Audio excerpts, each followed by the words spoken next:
اے نبی تو بھی میرے ساتھ شرک کرتا، اے محبوب تو بھی اگر میرے ساتھ شرک کر دیتا تو تیرے عمل بھی تباہ برباد ہوتا ہے۔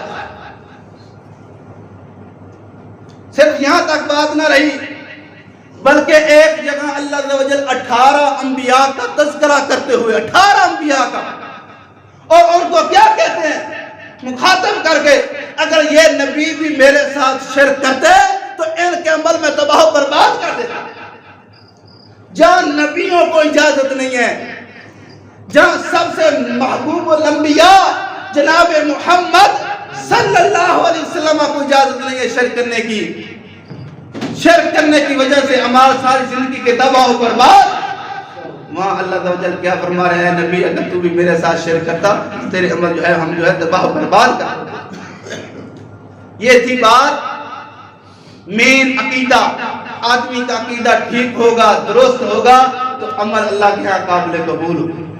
دوسری بات، مال جو ہے وہ حلال کا، مال حلال کا ہوگا۔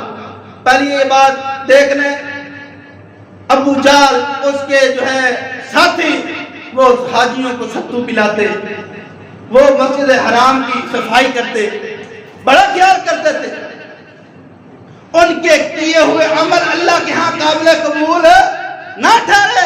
وجہ کیا بنی تھی کہ عقیدہ ٹھیک نہیں تھا۔ آج ہم اپنے آپ کو دیکھتے ہیں۔ دوسری بات یہ ہے کہ آدمی جو اللہ کے راستے کے اندر خرچ کرنا چاہتا ہے وہ رزق حلال ہو، حرام نہ ہو۔ ان اللہ طیب ولا یقبل الا طیبا، رسول اللہ صلی اللہ علیہ وسلم فرماتے ہیں، صحیح مسلم کی حدیث ہے، بے شک اللہ تعالیٰ پاک ہے اور پاکیزہ چیز کو جو ہے وہ قبول فرماتا ہے۔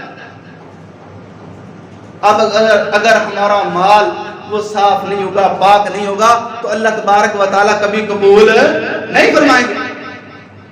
رسول اللہ صلی اللہ علیہ وسلم فرماتے ہیں، مطعمہ حرام وملبسہ حرام ومشربہ حرام وملبسہ حرام وغذی بالحرام فانا یستجاب لذالک۔ اور جس کا کھانا حرام کا تھا، جس کا پینا حرام کا تھا، جس کا پہننا حرام کا تھا، جس کی پرورش جو ہے وہ حرام کے اندر ہوئی تھی، فانا یستجاب لذالک، کیسے ہو اس کی دعا کو میں قبول کی۔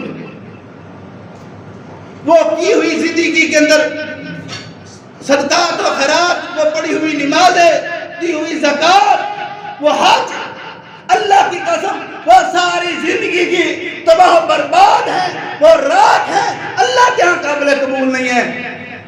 اگر وہ حلال ذریعے سے وہ کمانے والا، کھلانے والا نہیں ہے، عقیدہ ٹھیک نہیں ہے۔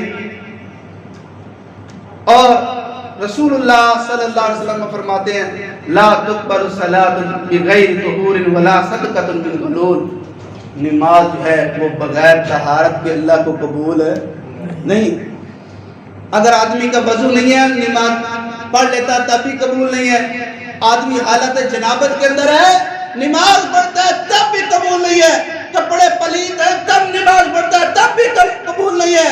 جسم صاف نہیں ہے، پاکیزہ نہیں ہے، تب بھی اللہ عز و جل ہے کہ ہاں نماز وہ قبول نہیں ہے۔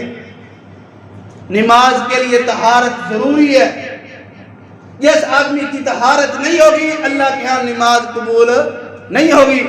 اور رسول اللہ صلی اللہ علیہ وسلم فرماتے ہیں، ولا صدقۃ من غلول، جو آدمی حرام سے وہ صدقہ کرے گا کیا وہ قبول ہوگا؟